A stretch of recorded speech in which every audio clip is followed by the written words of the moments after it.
আসসালামু আলাইকুম, সবাই কেমন আছেন?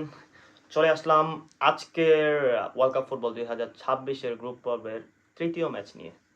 সকাল ভোর 7টায় এই ম্যাচটি শুরু হবে। যে দুটি দল মাঠে নামছে, আর্জেন্টিনা বনাম আলজেরিয়া। আর্জেন্টিনার এই বিশ্বকাপের প্রথম ম্যাচ। যখন প্রথম ম্যাচটির কথা চিন্তা করি, আমার মনে শুধু একটি ব্যাপারই আসে, 2022 সালের প্রথম ম্যাচ, যেটি আর্জেন্টিনা সৌদি আরবের সাথে 2-1 করে হেরে গিয়েছিল। অতএব প্রথম ম্যাচটি বিশ্বকাপ শুরুর ক্ষেত্রে খুব ইম্পর্টেন্ট।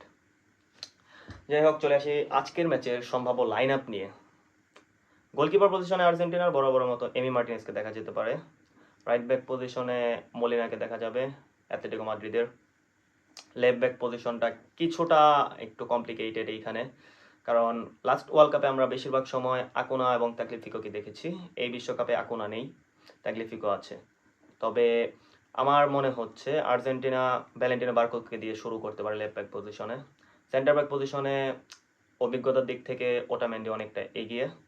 তবে আমি প্রিফার করব কুতি রোমেরো, টটেনহামের প্লেয়ার, এবং মার্কো সেনেসিকে। এবার ইংলিশ প্রিমিয়ার লিগে মার্কো সেনেসি খুবই ভালো খেলেছে। যদি মার্কো সেনেসিকে দিয়ে শুরু করানো যায়, আমি মনে করি এটা আর্জেন্টিনার দলের জন্য ভালো হবে। তবে কোচ যেটা ভালো মনে করে, যদিও ওটামেন্ডিকে নামায় হয়তো অভিজ্ঞতার কারণে নামাতে পারে। মিডফিল্ড পজিশন আর্জেন্টিনার হয়তো আমরা 2022 বিশ্বকাপের সেমটাই দেখতে পারবো, এনজো, ডিপল এবং ম্যাক অ্যালিস্টারকে। তবে কিছু একটা চেঞ্জ এই বিশ্বকাপে হতে পারে। আমার কেন যেন মনে হচ্ছে আর্জেন্টিনা এই বিশ্বকাপে 3 সেন্টার ব্যাক পজিশনেও খেলতে পারে। যদি এই ক্ষেত্রে 3 সেন্টার ব্যাক খেলে, তাহলে ওটামেন্ডি, কুতি রোমেরো এবং মার্কো সেনেসিকে ইউজ করতে পারে। অপশনে লিসান্ড্রো মার্টিনেজও আছে। আর মলিনাকে অ্যাথলেটিকো মাদ্রিদে রাইট মিডফিল্ডার হিসাবে বেশিরভাগ সময় খেলানো হয়, অথবা রাইট উইং ফরওয়ার্ড হিসাবে খেলানো হয়। ভ্যালেন্টিন বার্কোর ক্ষেত্রে একটা সুবিধা হচ্ছে, ভ্যালেন্টিন বার্কো লেফট মিডিয়াও খেলতে পারে, সেন্টার মিডিয়াও খেলতে পারে, লেফট ব্যাক পজিশনেও খেলতে পারে, আপনি লেফট উইং ফরওয়ার্ড পজিশনেও খেলাতে পারবেন। সেই ক্ষেত্রে আর্জেন্টিনা যদি ইচ্ছা করে, তাহলে লেফট মিডফিল্ডার পজিশনে ভ্যালেন্টিন বার্কোকে ইউজ করতে পারে। সেক্ষেত্রে আপনার 3টা সেন্টার ব্যাক হয়ে গেছে, একটা রাইট উইং ফরওয়ার্ড, একটা লেফট উইং ফরওয়ার্ড। 5টা প্লেয়ার এখানে যদি কমপ্লিট হয়ে যায়, তাহলে আপনি হোল্ডিং মিডফিল্ড পজিশনে এনজো এবং ম্যাক অ্যালিস্টারকে ইউজ করতে পারেন।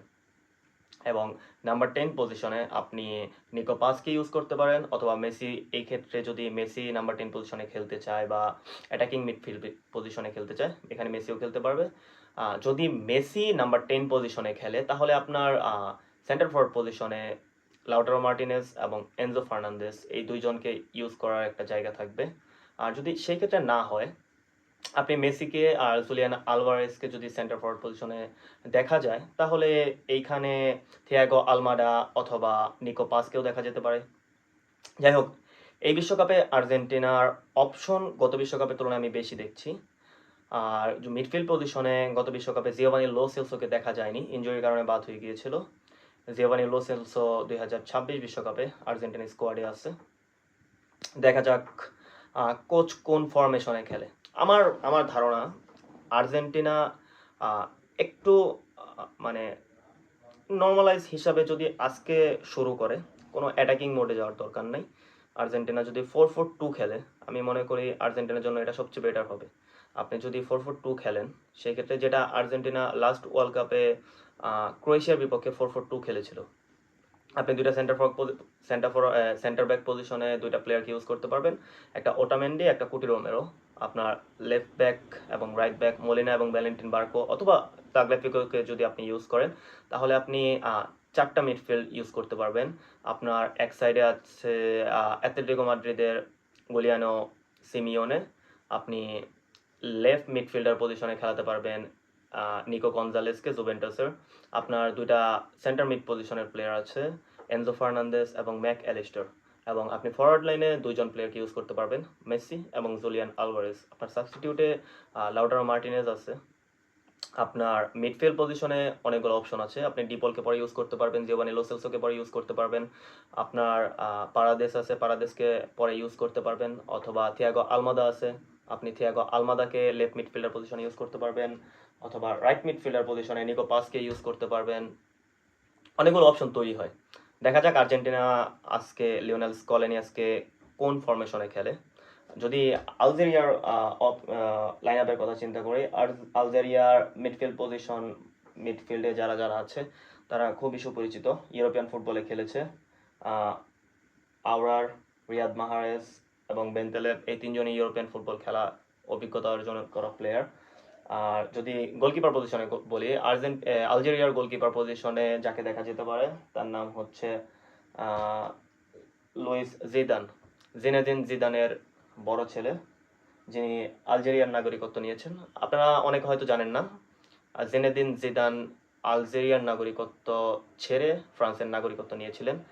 অর্থাৎ ওনার কাছে অপশন ছিল আলজেরিয়া অথবা ফ্রান্স কোন টিমের হয়ে খেলবে, সেক্ষেত্রে তিনি ফ্রান্সের হয়ে খেলার ডিসিশন নিয়েছিলেন। জিদানের ছেলে তার দাদার মানে ওই সম্পর্কে হিসাবে তিনি আলজেরিয়াকে বেছে নিয়েছেন বিশ্বকাপ খেলার জন্য। তবে আমি মনে করি একটা ক্লেভার ডিসিশন, কারণ আপনি ফ্রান্সের গোলকিপার পজিশন কথা যদি চিন্তা করেন, এই কিছু বছর যাবত তো হুগো লরিস সেই জায়গাটা দখল করে রেখেছিল। এরপরে লাস্ট ওয়ার্ল্ড কাপ নাকি লাস্ট ওয়ার্ল্ড কাপেও হুগো লরিসকে দেখা গিয়েছে, আর ইউরোতে মাইক ম্যাগনানকে দেখা গিয়েছে। এবং ফ্রান্সের যদি আমি ফ্রান্সের যদি অপশনাল গোলকির কথাও চিন্তা করি, সেখানে সাম্বা অথবা আপনার চেবেলার, যিনি পিএসজির মেন গোলকিপার হিসেবে আছেন, যদিও ইনজুরির কারণে খেলতে পারেননি, সেই ক্ষেত্রে আমি মনে করি এটা একটা ক্লেভার ডিসিশন ছিল জিদানের ছেলের জন্য। যাই হোক, আজকের ম্যাচের প্রেডিকশন যদি আমি বলি, এটা অনেকে হয়তো বলবেন আর্জেন্টিনার জন্য কাইন্ড অফ ইজি উইন হবে। তবে আমি মনে করি আজকের ম্যাচটি আলজেরিয়া জিতে নেবে 2-1 গোলে। আপনারা আপনাদের প্রেডিকশন জানাতে পারেন আমাদের ইউটিউব চ্যানেল অথবা ফেসবুকের মাধ্যমে। আমাদের ইউটিউব চ্যানেল হচ্ছে sports zone live BD. Thank you very much.